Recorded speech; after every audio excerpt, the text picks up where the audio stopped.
रात के सन्नाटे में गांव का कच्चा रास्ता झींगुरों की आवाज और सूखी पत्तियों की चरमराहट से गूंज रहा था। चारों ओर घना जंगल और अंधकार था। बीच बीच में पेड़ों की शाखाएं हवा में हिलती तो ऐसा लगता मानो कोई छाया पीछा कर रही हो। राजू, जो पास के शहर में काम करता था, आज देर रात घर लौट रहा था। गांव तक पहुंचने के लिए उसे पैदल ही जंगल के रास्ते से गुजरना पड़ता था। रास्ते भर वह अपने डर को शांत करने की कोशिश कर रहा था।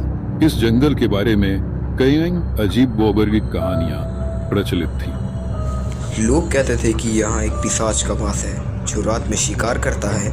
जैसे जैसे राजू जंगल के भीतर बढ़ता गया, उसे एक अजीब सी बेचैनी होने लगी। हवा में अजीब सी ठंडक थी और हर तरफ सन्नाटा बहरा हुआ था। तभी अचानक उसे लगा कि किसी ने पीछे से उसका नाम पुकारा हो। वह ठिठक गया, उसकी सांसें तेज हो गई। पीछे पलटकर देखने पर उसे सिर्फ अंधकार और पेड़ों की छाया दिखी। बढ़ने पर झाड़ियों से कुछ हलचल की आवाज आई। राजू को महसूस हुआ कि कोई परछाई इसका पीछा कर रही है। वह परछाई लंबी, दुबली और डरावनी थी। उसकी लाल आंखें अंधेरे में चमक रही थी।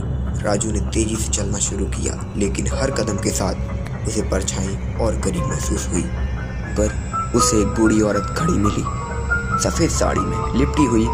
वह औरत बिल्कुल स्थिर खड़ी थी। उसकी आंखें झुकी हुई थी और उसकी मौजूदगी से अजीब सा डर महसूस हो रहा था। राजू ने उसकी ओर बढ़ने की हिम्मत जुटाई और औरत के साथ चलने लगा। जैसे जैसे वे आगे बढ़े, राजू को महसूस हुआ कि औरत का चलने का तरीका बेहद अजीब था। उसके कदम जमीन को छूते नहीं थे और उसके आसपास का वातावरण असामान्य रूप से ठंडा था। चलते चलते उसे एहसास हुआ कि वह किसी भयानक खतरे में है। अचानक उसने पीछे मुड़कर देखा। औरत की शक्ल बदल चुकी थी। उसकी लाल आंखें भयानक रूप से चमक रही थी और उसके लंबे दांत बाहर निकले हुए थे। वह एक पिशाच में बदल चुकी थी। डर चरम पर था। उसने जितनी तेज हो सके भागना शुरू कर दिया, लेकिन पिशाच ने उसका पीछा करना शुरू कर दिया। उसकी भयानक चीखों ने पूरे जंगल को गुजा दिया। राजू के पैर लड़खड़ाने लगे और आखिरकार वह एक पेड़ की जड़ से टकराकर गिर पड़ा। उसके बेहद करीब थी। उसकी नुकीली दांतों वाली मुस्कान अंधेरे में चमक रही थी और राजू पर झपटी। लेकिन तभी जंगल में एक तेज रोशनी चमकी। वह रोशनी एक साधु के त्रिशूल से आ रही थी।